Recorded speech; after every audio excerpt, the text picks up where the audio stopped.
Hey guys, imagine करो कि power को जनरेट करने के लिए आप भूकंप और ज्वालामुखी को कंट्रोल कर सकते हो, या फिर सौर मंडल के सभी ग्रहों को टेराफॉर्म यानी रहने लायक बना सकते हो, या फिर अंतरिक्ष में दूर तक का सफर काफी कम समय में पूरा कर सकते हो। इमेजिन करने में ही कितना अच्छा फील हो रहा होगा, है ना?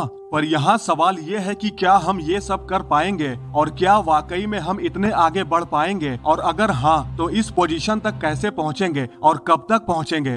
तो गाइस, आज की इस वीडियो में हम ये जानेंगे कि मानव सभ्यता टाइप 1 सिविलाइजेशन तक कब और कैसे पहुँचेगी। तो चलिए आज की इस इंटरेस्टिंग वीडियो को शुरू करते हैं। सो गाइस, मनुष्य होने के नाते हम अपने बारे में बहुत ज्यादा ही सोचते हैं। आखिरकार हमने आग पर काबू पा लिया, हमने अपने काम के लिए बिजली लगा दी, हम कम समय में पूरी दुनिया की यात्रा कर सकते हैं, और ये सब हमने अपने शक्तिशाली दिमाग के साथ किया। पर क्या हमने वो अचीव कर लिया जो हमें होना चाहिए? नहीं ना, क्योंकि अभी और भी बहुत कुछ है जो हमें करना है एक वेल डेवलप सिविलाइजेशन को खड़ा करने के लिए। पर आखिर हम ये जानेंगे कैसे हम कितना डेवलप कर चुके हैं और अभी हमें कितना डेवलप होना है। तो गाइस, किसी सभ्यता ने कितनी प्रोग्रेस की है, मींस कितनी विकसित हुई है, इसको मेजर करने का सीधा और सिंपल सा तरीका है, जैसे सितारों तक पहुंचने की हमारी टेक्नोलॉजिकल एबिलिटी, या फिर हम इंसानों द्वारा यूज की जाने वाली एनर्जी के अमाउंट को कैलकुलेट करके। अब यहाँ सबसे बड़ा सवाल ये है कि हम अभी किस पोजीशन पर हैं। इसी को डिफाइन करने के लिए रशियन एस्ट्रोफिजिसिस्ट निकोलाई कार्दाशेव ने ग्लोबल सिविलाइजेशन को 3 कैटेगरीज में डिवाइड किया, जिसमें है टाइप 1 प्लेनेटरी,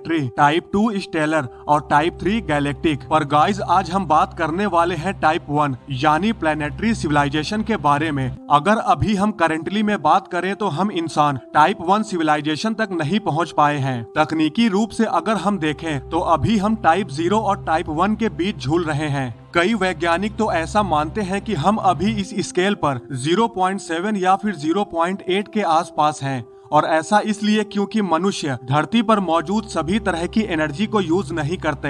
हम अभी भी लकड़ी, कोयला, तेल सहित कच्चे ईंधन के ऑर्गेनिक सोर्स पर निर्भर हैं। हम अपने रॉकेट में केमिकल प्रोपल्शन के लिए इसी टाइप के फ्यूल का यूज करते हैं, जिससे स्पेस ट्रेवल स्लो और डिफिकल्ट हो जाता है। यहाँ तक कि हम अपने प्लेनेट तक ही सीमित हैं और नेचुरल डिजास्टर और क्लाइमेट चेंज जैसे इकोलॉजिकल इश्यूज से जूझ रहे हैं। लेकिन अच्छी खबर ये है कि मिचियो काकू जैसे फिजिसिस्ट का मानना है कि हम आगे बढ़ने की कगार पर हैं, संभावित रूप से 1-2 शताब्दी के भीतर। सो अगर मानव सभ्यता इस तरह की सभ्यताओं में विकसित हो जाए, यानी टाइप 1 सिविलाइजेशन बन जाए, तो क्या चेंज होगा? सो गाइस, टाइप 1 सभ्यता होने का मतलब है कि पृथ्वी पर मौजूद सारी एनर्जी पर हमारा कंट्रोल होगा। सारी एनर्जी मीन्स जितने संसाधन अर्थ पर मौजूद हैं और जितनी एनर्जी सन की अर्थ पर पहुंचती है, उन सभी पर हमारा कंट्रोल होगा। अभी पृथ्वी को सूर्य से लगभग 2 × 10⁻17 वॉट ऊर्जा मिलती है, लेकिन फिलहाल अभी हम 2 × 10⁻13 वॉट एनर्जी को ही जुटा सकते हैं। पर अगर हमने ये अचीव कर लिया तो इसका सीधा और सिंपल सा मतलब बनता है कि हम फॉसिल फ्यूल्स को गुड बाय कह देंगे, क्योंकि वो लिमिटेड है और ज्यादा टिकाऊ भी नहीं है। इसके बजाय हम अपनी एनर्जी की जरूरतों को पूरा करने के लिए हवा, धूप और पानी का भी यूज कर सकते हैं। अब चूंकि हमारे ग्रह की सारी एनर्जी पर हमारा कंट्रोल होगा, तो हम अपने संसाधनों को और बेहतर तरीके से डेवलप कर सकते हैं। जैसे कि हमारे व्हीकल जमीन पर नहीं बल्कि हवा में चलेंगे।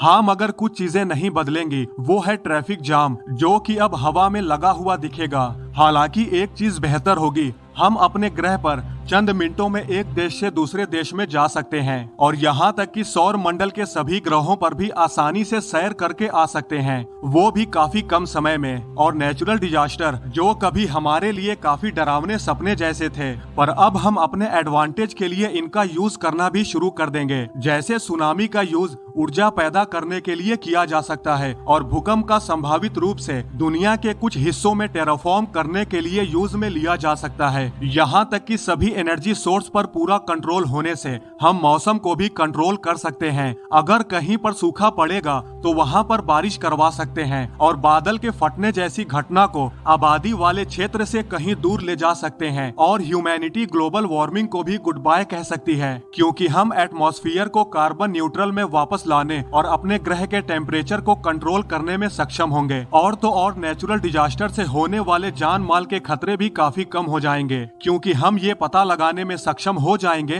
कि कब और कहां पर कैसी घटना घटने वाली है, जिससे हम अपने बचाव के लिए तैयारी पहले से ही कर लेंगे। और इतना ही नहीं, हम अपने ग्रह पर उन जगहों पर रहने में भी सक्षम हो जाएंगे जिनके बारे में हमने कभी सपने में भी नहीं सोचा होगा, जैसे कि पानी के भीतर गहराइयों में भी शहरों को बसा लेंगे। इमेजिन करके ही कितना अच्छा फील हो रहा है टाइप 1 सिविलाइजेशन बनने के बारे में। लेकिन टाइप 1 सिविलाइजेशन तक का सफर तय करना इतना आसान भी नहीं है, क्योंकि जेट प्रोपल्शन लेबोरेटरी में जोनाथन जियांग और उनकी टीम का कहना है कि हमारे रास्ते में कुछ रुकावटें भी आ सकती हैं, जिसे वैज्ञानिक ग्रेट फिल्टर कहते हैं। काफी हद तक संभावना है कि टाइप 1 सिविलाइजेशन तक पहुंचने से पहले ही हम विलुप्त हो जाएंगे। जियांग और उनकी टीम ने ये स्वीकार किया है कि हमारी परमाणु ऊर्जा इतनी शक्तिशाली हो गई है कि ये हम सभी को पूरी तरह से खत्म कर सकती है। लेकिन फॉसिल फ्यूल्स उससे भी कहीं ज्यादा खतरा है, जो कि संभवतः आने वाले कुछ दशकों में तेजी से खत्म होना शुरू हो जाएंगे।